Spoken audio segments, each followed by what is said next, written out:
এখন আমরা খেজুর নেবো। দেখেন খেজুর আমি কত পদের আনছি, সবগুলো খাইতে পারছি। এটা হচ্ছে আজোয়া, এই যে এটা হচ্ছে মরিয়ম, এটা হচ্ছে জাম্বু বড়া যেটা বলে, অনেক পদের আনছি। এখন আমরা খেজুর, কয়টা খেজুর আজোয়া সহ আমরা কয়েকটা ধুয়ে নিব, ধুয়েটার মধ্যে বাদাম দিব।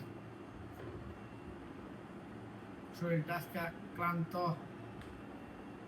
আল্লাহ আমাদের রোজাকে কবুল ও মঞ্জুর করেন আল্লাহ। আমরা তো রাজি, আল্লাহকে রাজি খুশি করার জন্যই রোজা রাখি। বাট আপনারা সবাই মনে রাখবেন একটা জিনিস, রোজা এক ফরজ আর নামাজ 17 ফরজ। প্লিজ সবাই নামাজটা পড়বেন। আমি আসলে নামাজ পড়ে উঠছি।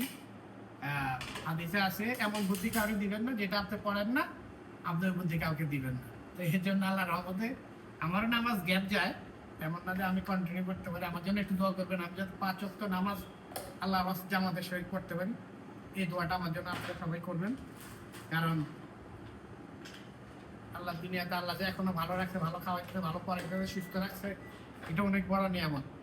আমরা তো আল্লাহ দুনিয়াতে কিছুই করি না, মরে যাইতেই হবে, তত কিছুই কম। মৃত্যু আপনার হবে। এই যে একটা বাদাম দিয়ে নিবেন, এইটা এক পিস খাই এই সারাদিন। আগের কালে নাকি আল্লাহ নবীর একটা খাজুর, অবশ্য খাজুর হয়তো বড় হয়তো, এক খাজুরটা খাইটা কতজন খাইতো, ওইটা চিন্তা করলে তো খাবার খাইতে এমন কেন। আল্লাহ আমাদের কত নিয়ামত, কত কিছু সামনে দিচ্ছে। আল্লাহর কাছে সবার আলহামদুলিল্লাহ। ঠিক আছে, খেজুরটা কমপ্লিট করে তারপর দেখো। এই যে আমাদের সবগুলো বাদাম ঢুকানো কমপ্লিট। এটা খাইবেন, স্বাস্থ্যসম্মত একদম, শরীর চাঙ্গা হয়ে যাবে।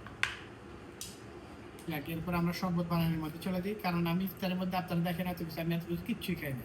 জাস্ট শরবত 2-3 গ্লাস খাবো, একটু ফল খাবো, শেষ, ক্লিয়ার।